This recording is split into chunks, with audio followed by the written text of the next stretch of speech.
Astaghfirullah. Assalamualaikum warahmatullahi wabarakatuh. Alhamdulillah wassalatu wassalamu ala Rasulillah wa ala alihi wa sahbihi wa mawalah wa la hawla wa la quwata illa billahi wa ba'du.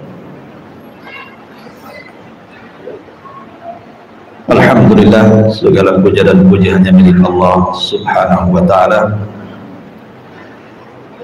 Malam ini kembali kita duduk untuk bertalabul ilmi, masih meneruskan kitab Syarhus Sunnah di Imam Ahli Sunnati wal Jamaah Al-Imam Al-Barbahari rahimahullah ta'ala. Kita sudah sampai pada perkataan beliau Al-Mu'allif rahimahullah ta'ala, wa idza ja'aka yunadiruka fahdharhu fa inna fil munadharati al-mira'a wal jidala wal mubalaghata wal khusumata wal ghadaba wa qad nuhita an jami'i hadha jiddah wa huwa yuzilu an tariqil haqqi wa lam yablughna an ahadin min fuqaha'ina wa ulama'ina annahu nadhara aw jadala aw khasama. Qala al-Hasan al-Hakim la yumari wa la yudari hikmatuhu yanshuruha in qubilat hamidallah wa in ruddat hamidallah. Wa jaa rajulun ila al-Hasani faqala ana unadiruka fid din.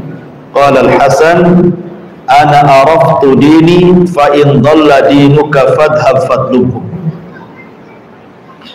Wa sami'a Rasulullah sallallahu alaihi wasallam qauman ala babi hujratihi yaqulu ahaduhum alam yaqulillahu kadha fa kharaja mughdaban fa qala abi hadha amartukum am bi hadha bu'ithtu ilaykum an tadribu kitab Allah ba'dahu bi ba'di fanahahum 'anil jidal wa kana ibn Umar yaqra'u al-munadharata wa Malik ibn Anas wa man fawqahu wa man dunahu ila yaumina hadha wa qaulullahi azza wa jalla akbaru min qaulil khalqi.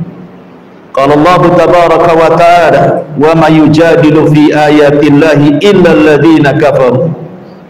Wa sa'ala rajulun Umar ibn al-Khattab faqala ma wan nashitati nashta. Qala law kunta mahluqan la darabtu unqa.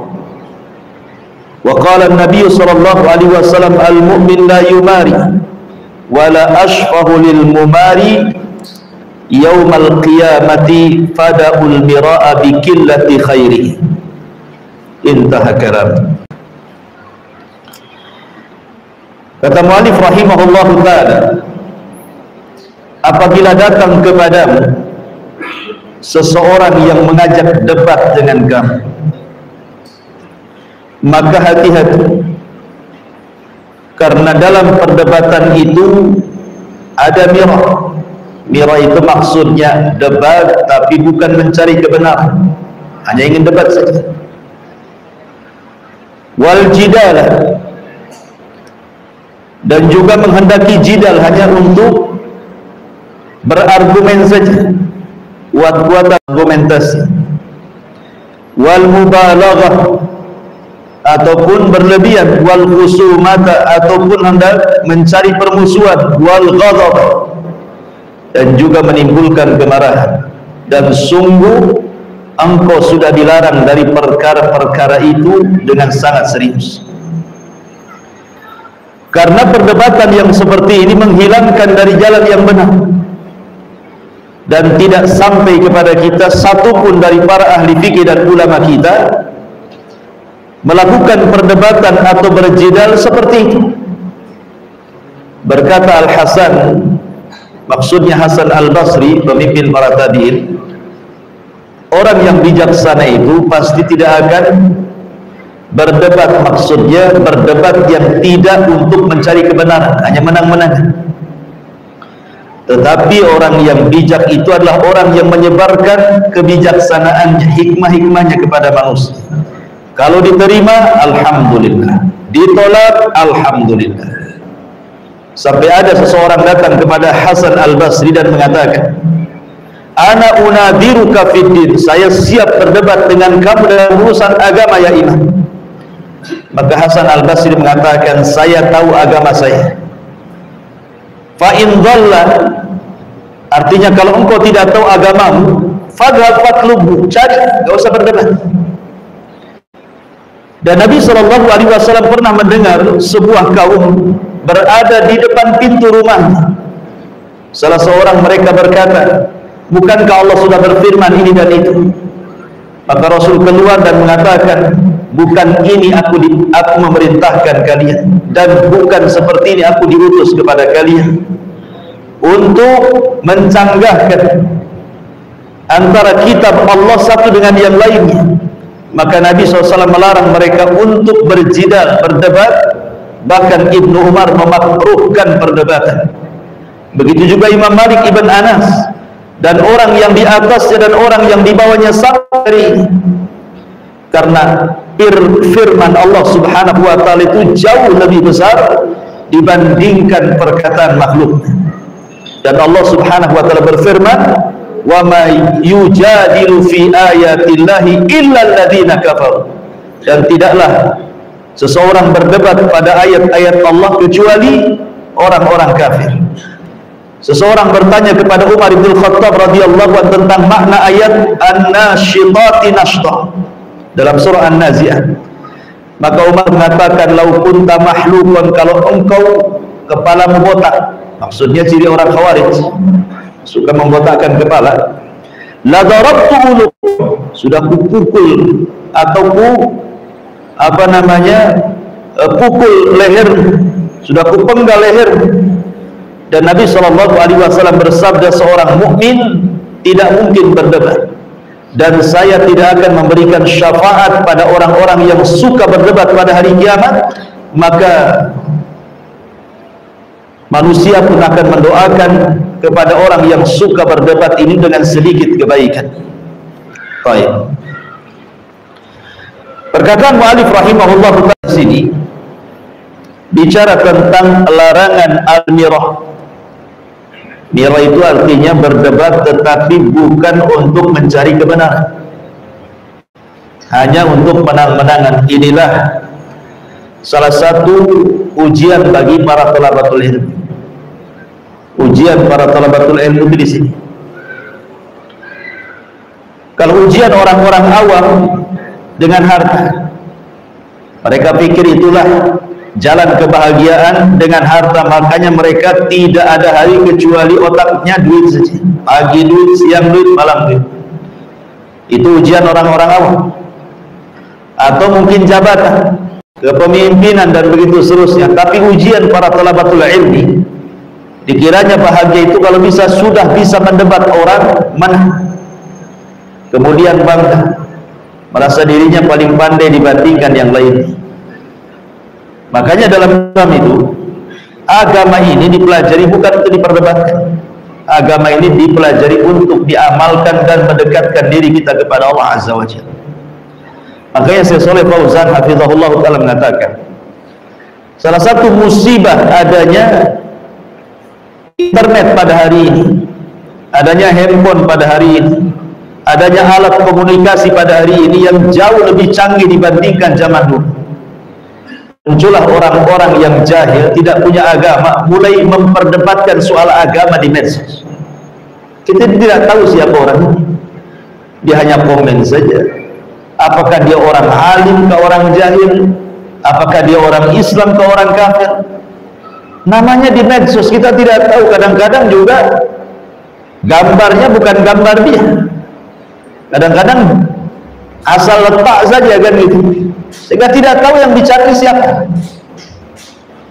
Tetapi dia bisa berdebat dalam urusan agama dengan kejahilan kan. Dan ini membahayakan. Beda di zaman dulu. Kalau orang dulu itu tidak tahu, datang kepada orang alim bertanya, kemudian diamalkan. Tapi zaman sekarang kalau tidak tahu diperdebatkan, sehingga akhirnya bukan menambah keyakinan pada agama, justru mendatangkan keraguan. Dari sini ma'asyiral muslimin, kata beliau, disinilah bentuk bahayanya medsos. Karena kalau sudah berdebat dalam urusan agama, kemudian sampai mencaci maki di dalamnya, apalagi kemudian menyerempet-nyerempet mencaci maki Allah, Rasul dan ayat-ayatnya, bisa kufur. Hanya karena mungkin urusan-urusan politik, kadang-kadang kalau bulan politik ini agama masuk. Kadang-kadang diperdebatkan untuk memukul lawannya pakai dalil macam-macam, nanti dibantah lagi. Ma'asyiral muslimin yang dimuliakan Allah Azza wa Jalla, mu'alif rahimahullahu ta'ala di sini mengatakan, apabila ada orang yang datang kepadamu mengajak berdebat, hati-hati, jangan dilayan. Gak perlu, kalau tidak ada masalahnya ngapain antum debat. Saya akan kisahkan satu kisah. Al-Imam Malik rahimahullahu ta'ala, Imam Malik Ibn Anas rahimahullahu ta'ala, suatu ketika dia sedang bersandar di Masjid Nabawi. Jadi tiba-tiba kemudian ada seseorang yang muttaham bil irja. Orang ini tertuduh memiliki pemahaman murji'ah. Datang dia kepada Imam Malik yang sedang duduk bertelekan di Masjid Nabawi. Faqala, dan dia mengatakan, ya Abdullah, isma minni syai'an ukallimuka bihi. Kemudian dia mengatakan, wahai Abdullah, maksudnya kepada Imam Malik, dengarkan kata-kataku sedikit, saya ingin bicara denganmu, wa uhajuka, dan ingin berdebat denganmu, wa ukhbiruka bi ra'yi, dan ingin menghabarkan pendapatku. Maka Imam Malik mengatakan, in ghallabtani, kalau engkau mengalahkan aku, kira-kira apa konsekuensi? Kata Imam Malik, baik, kalau saya layani kamu berdebat, kalah pula aku dan kau yang menang. Maka orang ini mengatakan, in ghallabtuka ittaba'ani, kalau aku bisa mengalahkan kamu, ya kamu harus ikut aku lah, bukan sudah kalah. Kata Imam Malik rahimahullahu ta'ala, bagaimana kalau sebaliknya? Kalau sebaliknya, aku yang mengalahkan kamu, in ghallabtuka, kalau aku bisa mengalahkan kamu, konsekuensinya gimana? Maka orang ini mengatakan, ya aku akan mengikuti kamu. Baik, kalau seandainya setelah perdebatan ini entah saya yang kalah, entah kamu yang menang, atau saya yang menang, engkau yang kalah, tiba-tiba besoknya ada lagi yang mengajak debat dengan persoalan yang sama, kemudian kita berdua kalah, kira-kira apa konsekuensinya? Ya kita semua harus ikut dia kan? Maka Imam Malik rahimahullahu ta'ala mengatakan, ya Abdullah, ba'athallahu azza wa jalla Muhammadan sallallahu alaihi wasallam bidinin wahidin wa araka tantakil min dinin ila din. Dengerin kata Imam Malik, Nabi sallallahu alaihi wasallam itu diutus dengan satu agama saja, tapi saya lihat engkau orang yang suka pindah dari satu agama ke agama berikutnya. Sebab kalau aku kalah, engkau memaksa aku untuk ikut pendapatmu.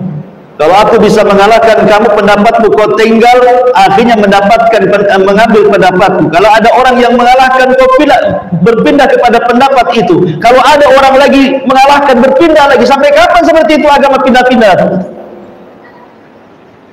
Jadi Imam Malik rahimahullahu ta'ala ingin mengajarkan kepada orang ini, jangan suka berpindah-pindah dalam agama. Makanya Umar bin Abdul Aziz rahimahullahu ta'ala mengatakan, man ja'ala dinahu gharadan lil khusumati aktsaru tanakkul. Siapa yang tujuan mencari agama itu untuk sekedar khusumah, hanya untuk diperdebatkan saja, maka pasti orang itu akan banyak pelin-pelan, suka berpindah satu keyakinan ke keyakinan berikutnya, akhirnya jadi ragu-ragu dia. si pindah lagi. Sampai kapan seperti itu beragama? Tidak akan punya ketenangan. Ma'asyiral muslimin yang dimuliakan Allah Azza wa Jalla. Makanya saya tertarik dengan satu perdebatan dalam sejarah ketika Imam Syafi'i rahimahullah ta'ala berdebat dengan Abu Ubaid Al-Qasim ibn Sallam. Ini yang saya salut ketika membaca kisah ini. Bagaimana kebijaksanaan kedua ulama ini. Imam Syafi'i rahimahullah ta'ala berdebat dengan Abu Ubaid Al-Qasim ibn Sallam. Berdebat persoalan apa? Persoalan makna al-qur'u wal mutallaqat yatarabbasna bi anfusihinna thalathata quru, tentang makna quru, di mana orang-orang yang telah mentalak istrinya maka istri itu punya masa iddah selama 3 quru. Apa makna quru ini? Apakah dia makna haid, artinya setelah 3 kali haid, ataukah maknanya suci dari haid? Makna quru di sini. Berarti kalau diartikan haid semata-mata sudah haid dan sudah ketiga kalinya haid, berarti wanita itu sudah lepas masa iddahnya, boleh nikah lagi, gitu maksudnya. Tapi kalau maknanya adalah bersih dari haid, berarti lama sedikit, ya, lama sedikit, mungkin bisa bertambah seminggu lagi, karena suci dari haid itu kan nunggu 1 minggu, berarti agak lama sedikit masa iddah, mungkin 1 mingguan lebihnya. Lah Imam Syafi'i rahimahullah ta'ala berpendapat bahwa quru itu haid, tetapi Abu Ubaid Al-Qasim ibn Sallam ini memahami quru di situ suci dari haid. Akhirnya berdebatlah kedua ulama dengan sangat sengit, masing-masing memberikan hujah dan alasan pendapatnya. Setelah mentok perdebatan itu, sudah tidak saling lagi memberikan hujah, maka Imam Syafi'i rahimahullah ta'ala tiba-tiba mengatakan, jazakumullah khairan, semoga Allah membalas dengan balasan yang baik kepadamu ya Aba Ubaid Al-Qasim ibn Sallam. Sesungguhnya selama ini aku ragu-ragu dengan pendapat, dan aku meyakini pendapatku yang paling kuat. Setelah berhujah dengan kamu, rupanya pendapatmu lebih kuat, aku ikut pendapat. Katanya Abu Ubaid Al-Qasim ibn Sallam, begitu juga diriku, katanya. Ketika aku berpendapat bahwa quru itu maknanya bersih dari haid, itu sangat saya yakin ini pendapat saya yang paling kuat. Tapi setelah berdebat dengan kamu, saya lihat hujahmu lebih kuat, berarti aku ikut pendapatmu. Terbalik-balik juga. Tadinya Imam Syafi'i mengatakan quru itu haid, jadi suci dari haid. Abu Ubaid pula yang tadinya berpendapat suci dari haid, mengatakan aku menguatkan pendapat yang haid. Subhanallah. Begitu para ulama. Ya. Jadi saling tukar pendapat jadinya. Kan enak kalau berdebat seperti ini, menghargai yang lainnya. Tapi begini kenyataannya, kalau saya berdebat nih dengan Caklis, memang saya berdebat, menang pula Caklis ini. Saya dan ngakui saya kalah Caklis. Antum lebih kuat, kata Caklis. Alhamdulillah Ustaz sudah kembali kepada kebenaran. Subhanallah, bisa pula dia ngomong gitu dengan bangganya. Orang sekarang kan tidak menghargai. Makanya Imam Syafi'i rahimahullah ta'ala sampai mengatakan, Imam Syafi'i itu kalau dia hendak berdebat, selalunya Imam Asy-Syafi'i rahimahullah ta'ala akan berdoa kepada Allah subhanahu wa ta'ala, semoga kebenaran itu ada pada lisan orang yang diajak debatnya. Jadi dia sholat 2 rakaat berdoa kepada Allah subhanahu wa ta'ala. Kemudian Imam Syafi'i mengatakan, ya Rabb, ya, kalau bisa kebenaran itu ada pada lisan orang yang kuajak debat. Minta kepada Allah supaya kebenaran ada pada lisan. Makanya kata Imam Syafi'i rahimahullahu ta'ala, ma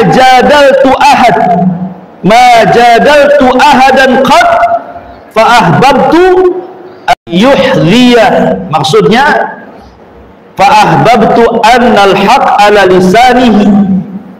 Aku tidak pernah mendebat seorang pun kecuali aku sangat menginginkan kebenaran itu ada pada lisannya. Karena tujuan Imam Syafi'i berdebat itu untuk mencari faedah dari lawan debatnya, bukan untuk mengalahkannya.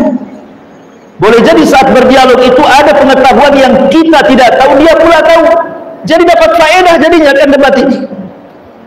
Makanya seseorang itu kalau ingin berdebat dengan para ulama, dengan para talabatul ilmi gitu, maka berdebatlah sesuatu yang antum ada faedah di dalamnya. Jadi yang tidak tahu jadi tahu. Makanya Imam Syafi'i mengatakan, aku berdebat itu tidak pernah terkalahkan kecuali berdebat dengan orang jahil, kata Imam Syafi'i. Aku kalau berdebat dengan orang alim, aku tidak pernah dikalahkan. Tetapi kalau aku berdebat dengan orang jahil, dia pula yang mengalahkan aku, katanya. Kenapa? Karena orang jahil itu bukan untuk berdebat. Dia untuk hanya sekedar memenang-menangkan pendapatnya dengan kesombongannya, hanya memanas-manasi saja kan. Dia ngeyel bahasa kitanya. Sudah jelas salah itu masih ngeyel. Jadi apa faedahnya? Tinggalkan saja lah. Kalau memang tidak ada faedah dalam berdebat, buat apa? Makanya kenapa dalam Islam itu sangat dipuji dalam sebuah hadis, ana zaimun bi baitin fi rabadil jannah liman tarakal mirah. Aku akan menjamin rumah di tepian surga bagi seseorang yang meninggalkan perdebatan. Kata Nabi, wa in kana muhiqqa, walaupun dia di pihak yang benar. Apalagi di pihak yang salah kan itu, di pihak yang benar saja lebih ditinggalkan kalau tidak ada manfaatnya.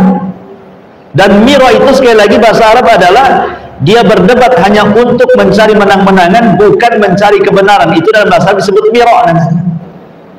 Nah, kalau perdebatannya tujuannya untuk itu, sebaiknya antum jangan selesaikan, tinggalkan saja orang kayak gitu. Kenapa? Kata Syekh Shalih Fauzan hafizahullah taala, karena biasanya orang yang menang ataupun yang kalah sama-sama tidak ada faedahnya. Yang menang lama-lama dia akan meremehkan orang. Kita lihat orang-orang yang suka berdebat ke sana kemari, menantang orang, debat dengan saya, lama-lama ucap apa? Nampak kibernya, sombongnya. Direndahkan yang lain. Aku sudah berdebat dengan dia, ternyata dia tidak ada ilmu gitu. Mudahnya dia ngomong gitu. Mudahnya kayak itu, ternyata ilmunya kecil, sekolah tinggi-tinggi, doktor lah, ternyata nggak ada ilmunya. Mulai dia merendahkan. Boleh jadi yang diperdebatkan itu persoalan itu. Tidak semua urusan agama diperdebatkan kan? Boleh jadi mungkin dalam urusan ini dia kurang persiapan. Karena tidak semua persoalan diperdebatkan kan? Beberapa minggu, berapa tahun urusan agama ini banyak. Tapi karena sudah saling berdebat, akhirnya dia akan sombong, meremehkan orang ujung-ujungnya. Makanya dihindari, kalau bisa jangan. Dihindari. Apalagi kalau umpamanya sampai suudzon kepada orang. Seperti tadi umpamanya suudzon kan. Alhamdulillah Abu Meros sudah kembali kepada kebenaran. Berarti sebelumnya dia ada kesesatan. Sebelumnya dia sesat, berarti kembali kebenaran kan. Ya Allah, antum menuduh orang sesat jadinya. Nah, itulah di situ menunjukkan bahayanya perdebatan dalam agama ini kalau tidak ada faedahnya. Lah, di sini para ulama sampai mengatakan di antara bahaya-bahaya debat itu sampai juga disebutkan, pertama, al-jidalu sababu raf'il barakati wa dhihabul khairi. Debat ini menyebabkan terangkat berkah dan hilangnya kebaikan. Dulu Nabi SAW itu didatangi malaikat Jibril memberitahu tentang malam dan tanggal Lailatul Qadar. Sudah jelas malamnya, tanggalnya, karena Allah sudah memberitahu lewat Jibril. Senang Nabi.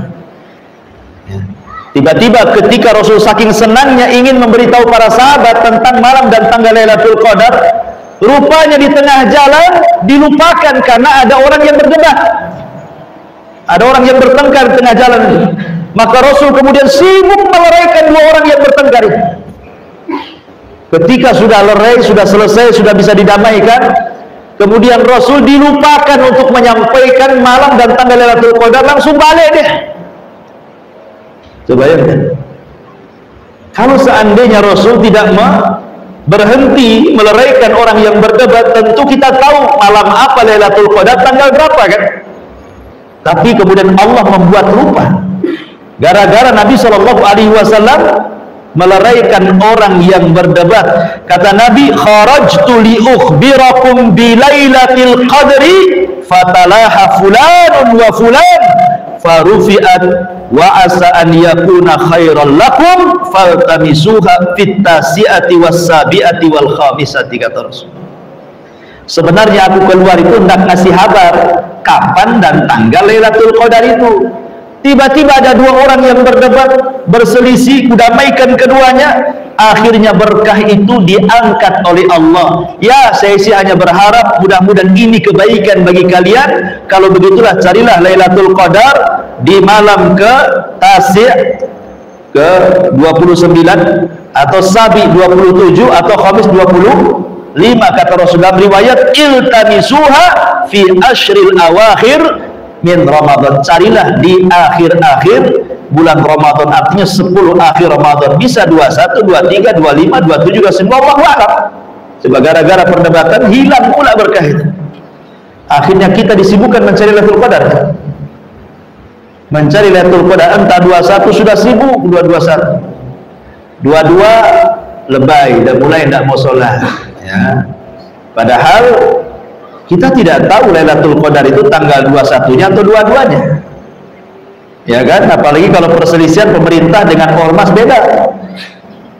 Yang satu malam ganjil menurut dia, menurut pemerintah malam genap. Menurut pemerintah malam ganjil, menurut ormas ini malam genap. Akhirnya kan setiap malam Lailatul Qadar, jadi kan gitu ya. Karena semua dianggap ganjil akhirnya. Coba kalau Nabi SAW ketika itu tidak dihalangi dengan orang yang berdebat, kan tentu enak, tanggal sekian selesai. Tapi karena sudah diangkat dan itu mudah-mudahan sebuah kebaikan, kata Rasul, maka inilah diantara sebab diangkatnya berkah dan hilangnya kebaikan adalah sababuhul jidal, karena perdebatan. Yang kedua, al-jidalu yufsidul ibadat aw yakad an yufsidah. Debat itu bisa merusak ibadah atau boleh jadi hampir-hampir merusak ibadah. Di dalam Al-Quran surah Al-Hajj Allah mengatakan, Al-Hajju ashhurum ma'lumah faman farada fihinna al-hajja fala rafasa wala fusuqa wala jidala fil hajji wa ma taf'alu min khairin ya'lamhu Allah wa tazawwadu fa inna khairaz zadi taqwa wattaquni ya ulil albab. Haji itu memiliki bulan-bulan yang sudah jelas. Maksudnya bulan haji itu dimulai dari Dzulqa'dah, Dzulhijjah, Muharram, itu disebut Ashhur Haji, namanya 3 bulan, Dzulqa'dah, Dzulhijjah, Muharram. Maka barang siapa yang diwajibkan kepada mereka haji, jangan rafas, mengeluarkan kata-kata yang lancang. Wala fusuk, jangan pula melakukan hal-hal maksiat. Wala jidal, dan tidak boleh jidal saat haji. Kenapa? Kata ulama tafsir mengatakan, karena jidal dalam haji, dalam pelaksanaan haji bisa membatalkan ibadah haji atau hampir-hampir membatalkan. Nah ini kan bahaya jidal, ya. Kalau tidak tahu tanya. Kemudian yang nomor 3 adalah al-jidal sababul halak. Jidal itu disebabkan atau menyebabkan kehancuran. Kata Nabi SAW, fa innama ahlaka man qablakum bi kathrati su'alihim wa ikhtilafihim ala anbiya'ihim. Hancurnya umat sebelum kalian itu karena terlampau banyak soal dan juga banyak menyelisih nabi-nabi mereka. Seperti apa? Jidalnya Bani Israel soal sapi betina yang diperintahkan Musa untuk disembelih untuk menyingkap sebuah pembunuhan, kan? Kata Musa, Allah perintahkan sembelih Baqarah. Tanya lagi, Baqarahnya kayak apa? Dijelasin Baqarahnya ada tua, ada muda. Tanya lagi macam mana warnanya. Dijelasin warnanya kuning pekat, nggak ada kuning yang lain. Kalau orang lihat senang. Tanya lagi, kami masih ragu-ragu, masih samar itu. Tolong lebih jelas lagi, katanya. Apakah Baqarahnya itu sudah dipekerjakan atau belum dipekerjakan? Macam-macam. Akhirnya hampir-hampir mereka tidak bisa melakukannya. Hampir-hampir hancur mereka. Sebab kalau mereka tidak bisa melakukan adab, itu masalahnya. Hampir-hampir mereka diadab. Kalau bukan karena mereka mengatakan wa inna insyaallahu la muhtadun, kalimat insyaallah itulah yang menolong mereka. Akhirnya mereka bisa melaksanakan dengan sangat payah, susah, ya. Ini juga yang ketiga. Yang keempat, al-jidal min asbab dukhulin nar, bahwa jidal itu sebab orang bisa masuk ke dalam neraka berdasarkan hadis man talabal ilma liyujariya bihil ulama au yumariya bihi sufaha wa yasrifu bihi wujuhan nas ilaihi adkhalahu Allahu nar. Siapa yang mencari ilmu hanya untuk mendebat para ulama atau untuk membodoh-bodohkan orang-orang jahil atau supaya manusia memandang dia bahwa dia ahli debat, maka siap-siap Allah masukkan dia ke neraka. Naudzubillah. Kemudian juga al-jidal itu sabab hurmanil ilmi, sebab diharamkan ilmu padanya. Berkata Yunus, dia mengatakan, aku Maimun menulis kepadaku sebuah surat, maksudnya Maimun ibn Mihran, Imam A'mash, kepada Yunus ini. Kemudian dalam surat itu dia katakan, iyyaka wal khusumata wal jidala fid din. Hati-hati, engkau jangan suka debat dalam agama.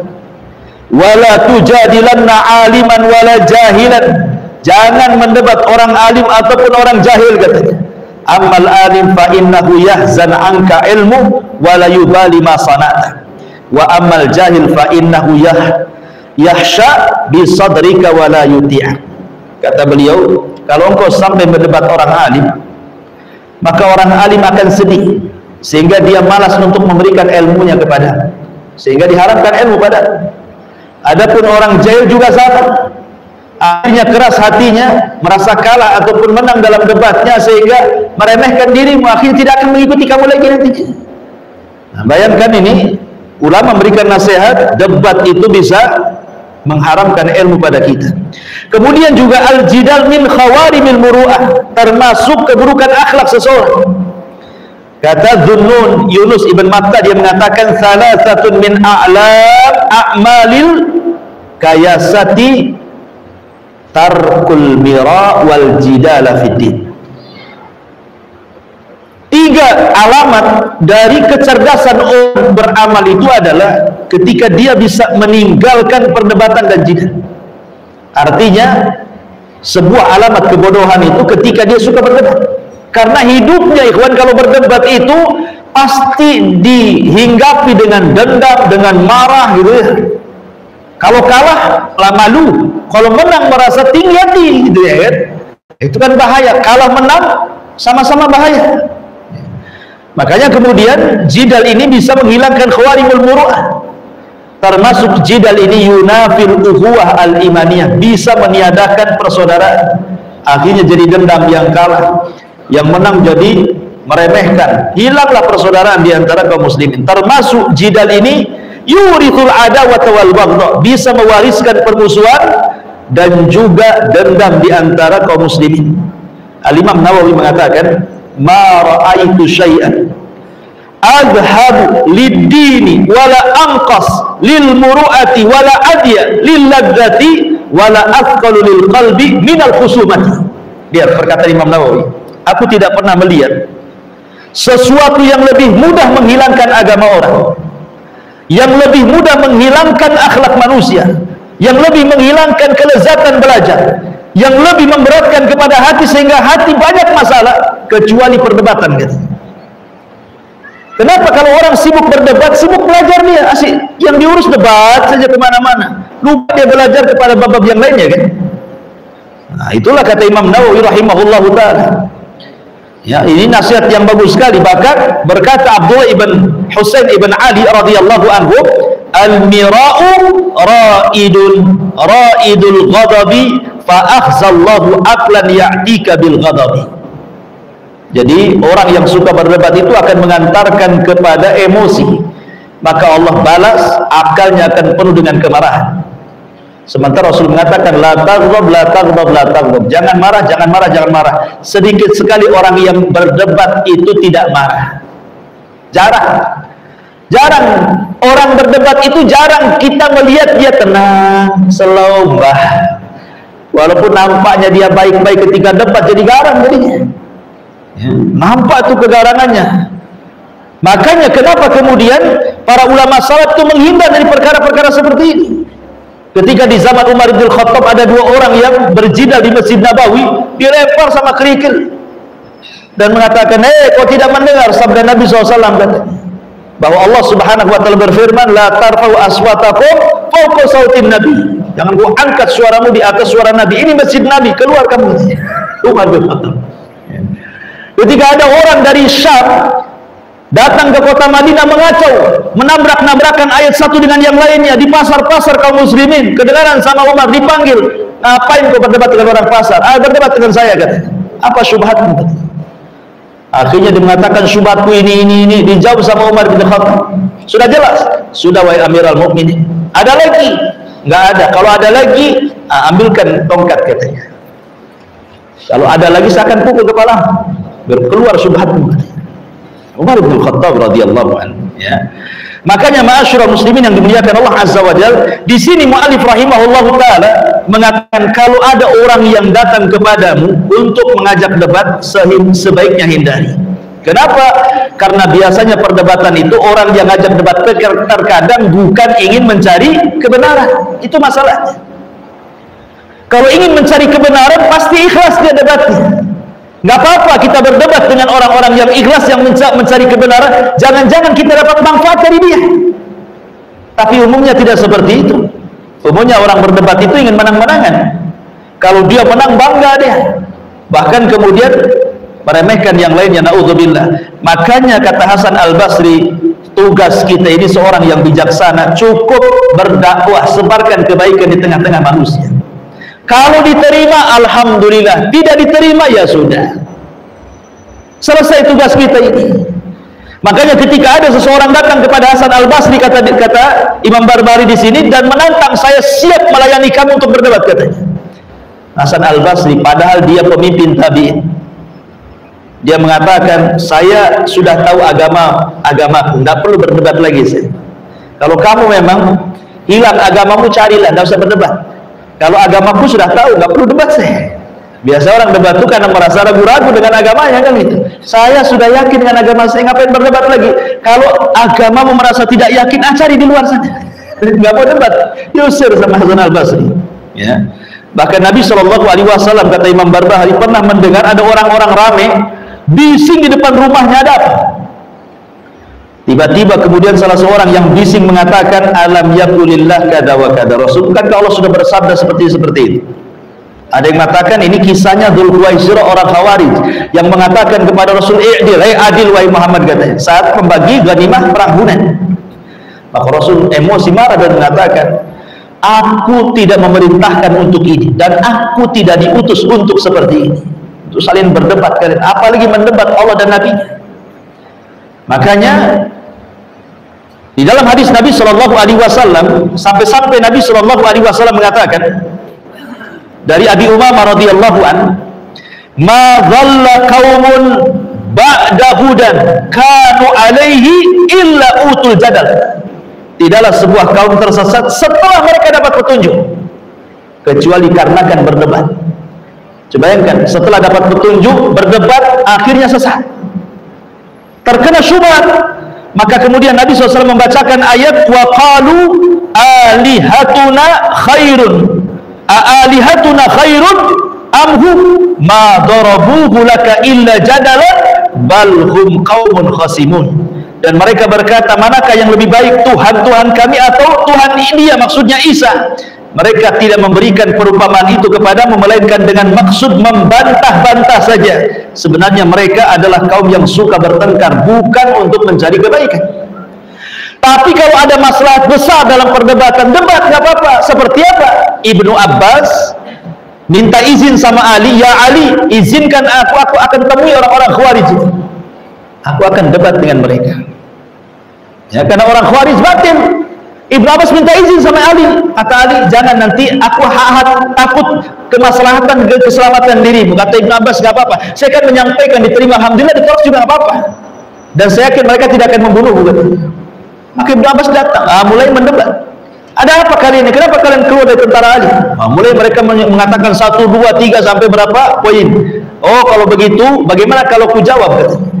Kemudian Ibnu Abbas menuju 1, 2, 3 jawabannya. Akhirnya separuh lebih dari Khawarij tobat, kembali kepada pasukan Ali. Nah, ini kalau perdebatan seperti ini kan senang nih. Habis debat, tobat kan itu. Ini harus debat, kalah, nggak mau tobat. Nah, besok kita debat lagi, kalau ini kalah, besok kita debat lagi. Debat lagi kalah, besok kita debat lagi. Sampai kapan kayak gitu?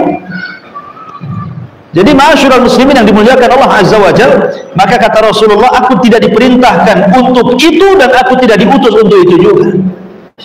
Ma'asyiral muslimin, bahkan Ibnu Umar, kata Imam Barbahari, yakrahul munadharah, sangat membenci perdebatan. Bahkan Imam Malik ibn Anas, begitu juga orang yang di atasnya atau yang di bawahnya pun sama. Bahkan Imam Malik pernah mengusir orang yang bertanya tentang istiwa Allah, kan tidak ada faedahnya. Kata Imam Malik, ma'araka illa mubtadi, aku tidak lihat kecuali ku ahli bid'ah, keluar dari sini. Ada faedahnya. Ya.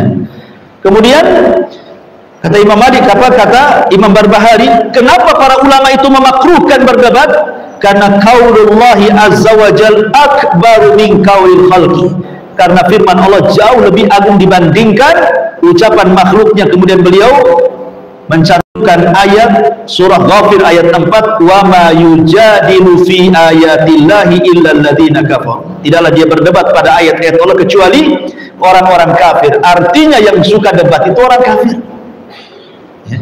Tahu kebenaran di depannya masih didebat, seperti orang-orang Yahudi tahu kebenaran tapi berdebat dengan Nabi SAW. Tahu dia seorang Nabi.